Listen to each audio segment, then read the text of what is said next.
Do you want to know how to remove a bookmark from favorites on DuckDuckGo? Then this video is for you. Hey guys, welcome back to our channel Quick Guide. On today's video, I'm going to show you how to do it step by step, so let's get started. First of all, go ahead and launch DuckDuckGo on your Mac. Now, on your screen, you're gonna see the favorited bookmark and other bookmarks right there. Navigate your way to this three-dot menu on the top right corner, then select Bookmarks.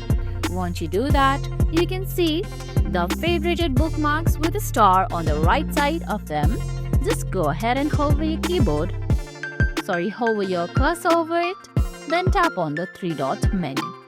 Now from there, go ahead and select Remove from Favorites, and there you go.